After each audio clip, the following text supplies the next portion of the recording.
Salut tout le monde, ici Chimie Taillandier, j'espère que vous allez bien. Alors aujourd'hui je vous retrouve pour faire une compilation de tous les moments les plus tristes dans le dessin animé des légendaires. C'est parti!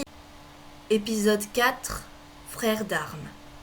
Dès le début de l'épisode, les légendaires mettent en fuite deux bandits qui semblent s'attaquer à un paysan, mais en réalité il s'agissait d'un piège mis en place par les faucons d'argent pour tenter d'arrêter les deux bandits.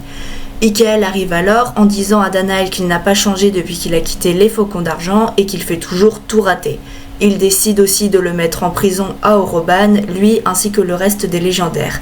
Naïvement, Jadina pense que les choses vont s'arranger puisque Danaël et Ikael sont frères, mais Chimie explique que malheureusement, même avec le temps, certaines blessures ne guérissent jamais.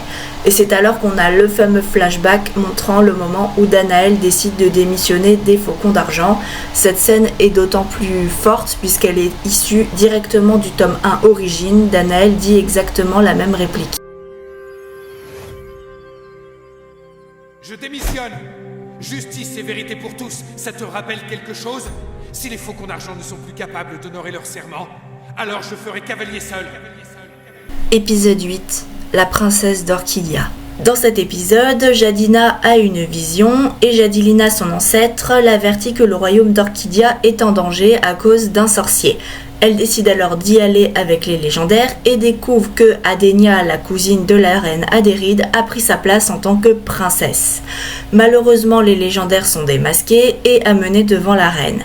Jadina essaye de convaincre sa mère que Adenia n'est peut-être pas une bonne personne, mais sa mère ne la croit pas et lui rappelle même qu'elle a été bannie. À la fin, on découvre qu'il s'agissait depuis le début de Skroa qui avait pris l'apparence de Adenia. Il décide de prendre le contrôle de Adéride grâce à un diadème qu'il lui avait mis sur la tête et arrive alors une confrontation mère-fille où Jadina s'excuse auprès de sa mère d'être partie mais qu'elle l'a fait par devoir car elle a également sa part de responsabilité dans l'accident Jovenia. Elle parvient également à la libérer de l'emprise du diadème.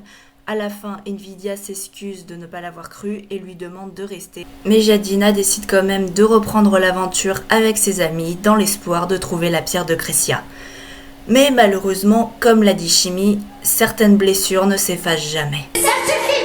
Je devrais croire que notre illustre ancêtre Jadilina t'est apparu plus tôt qu'à moi, la reine d'Orchidia! Vraiment?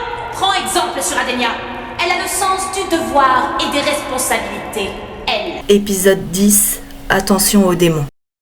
Dans cet épisode, les légendaires doivent affronter un démon qui a été accidentellement libéré.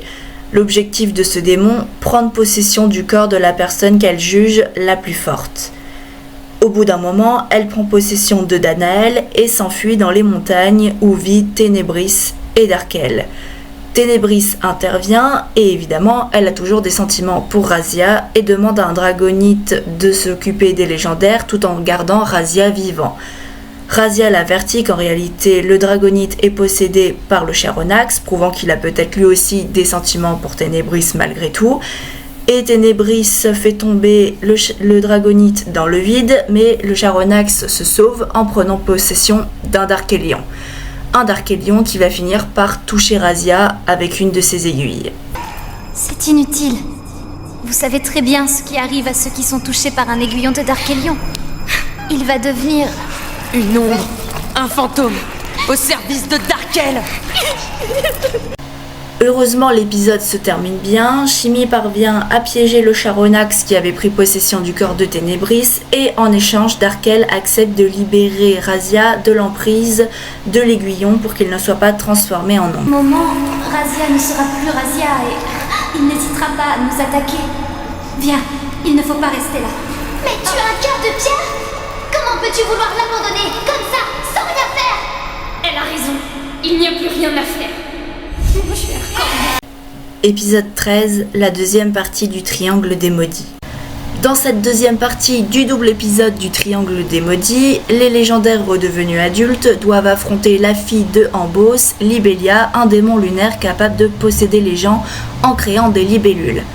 Après avoir mis Razia sous son emprise pour en faire son serviteur, elle décide d'essayer de conquérir le monde. Pendant ce temps, les légendaires comprennent qu'ils doivent s'allier à Darkel pour tenter de l'arrêter. Ce dernier met en place un plan, mais précise que si jamais ils échouent, ce sera la fin. Arrivent alors les deux scènes les plus marquantes de l'épisode, si ce n'est de tout le dessin animé, où on a Griff et Shimi qui montrent leur amour naissant l'un pour l'autre, et évidemment la fameuse déclaration d'amour de Danaël pour Jadina.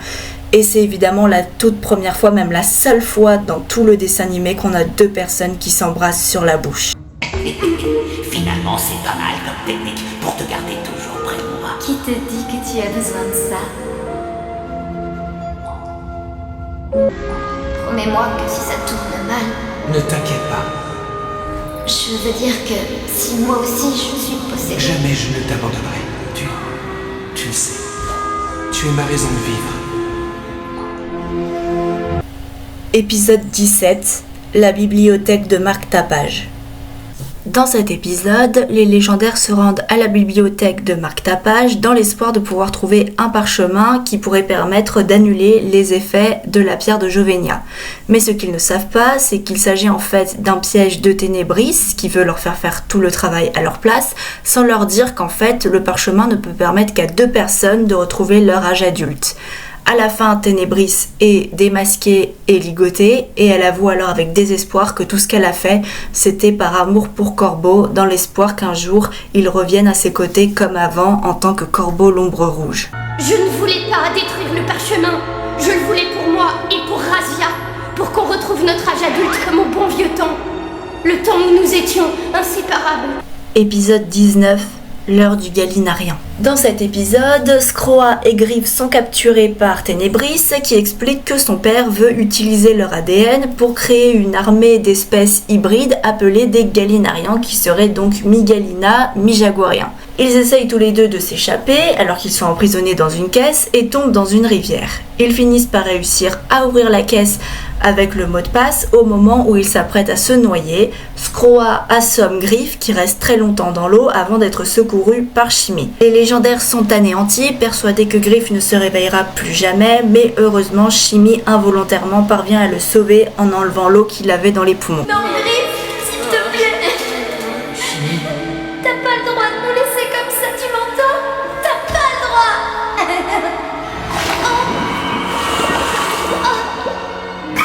Épisode 22, l'étoile élémentaria. Dans cet épisode, les légendaires viennent au secours du peuple elfique, menacé par une étoile qui provoque des ondes capables de statifier tout ce qui se trouve à proximité.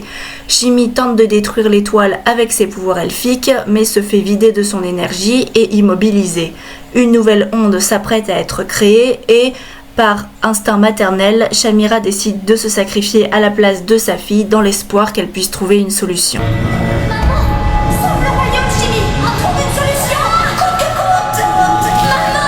Et enfin, épisode 24, les braconniers. Dans cet épisode, les légendaires doivent arrêter une bande d'elfes noirs qui fait du braconnage en s'appropriant des dents de Félinor pour en faire des talismans capables de leur donner la force et l'agilité des Félinor. Les braconniers décident d'attraper Lionfeu et l'isolent en lui tendant un piège. Shimi tente par tous les moyens de le secourir, mais elle se fait assommer et quand elle se réveille, elle réalise horrifiée qu'il a été kidnappé.